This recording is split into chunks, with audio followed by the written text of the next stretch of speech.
Ito na mga buset. Magpakasama tayo. Pakasama ng pobre buset tayo. Wala pa tayo biyahe mga buset. Huwag kayo mag-alala.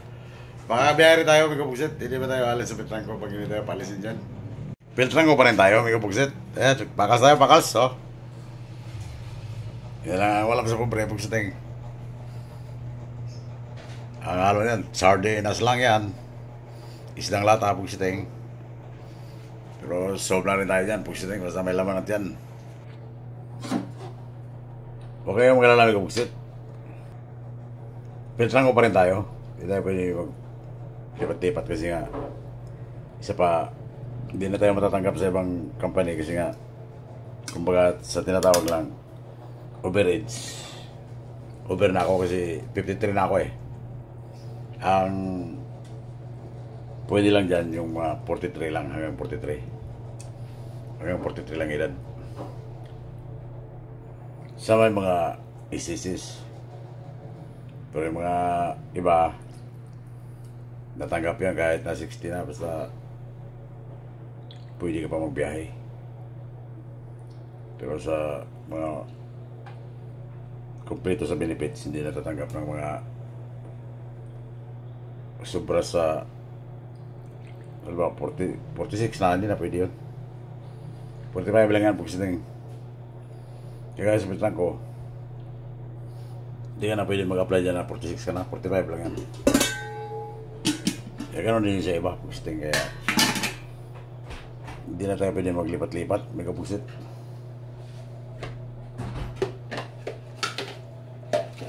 Kasi bawal na tayo dyan sa ibang mga company. Kaya tsaga-tsaga lang muna tayo may kapugsit. Huwag kayong mag-alala, makakabiyahe rin tayo. Kasi kinulang pa tayo nga sa unit eh. Eh maraming driver kaya iba mo na nagbiyahe posting.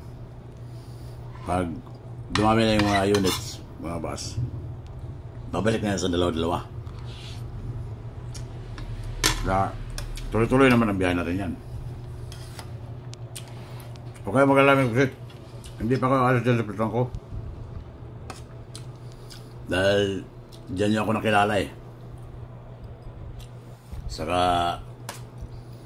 mahirap iwanan yung mga biyaheng long distance, yung mga malayuan kasi doon natin nakikita mga lugar nyo na dadaanan natin, mga iba-ibang lugar.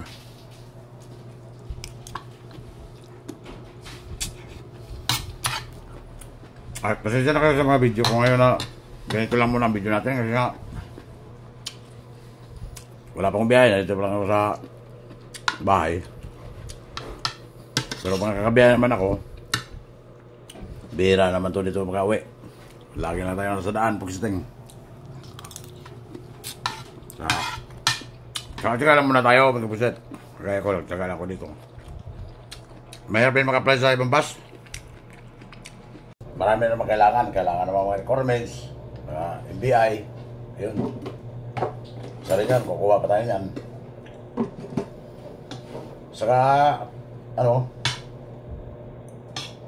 kung mag-exama tayo ng jeep, di natin alam pamasada, baka mahuli tayo dyan sa katukanto. Eh, makuha ang lisensya natin. Mahirapan tayo magtumos, kaya mahal din yan.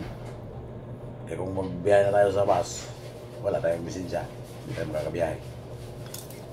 Kaya, tsaka muna tayo tambay.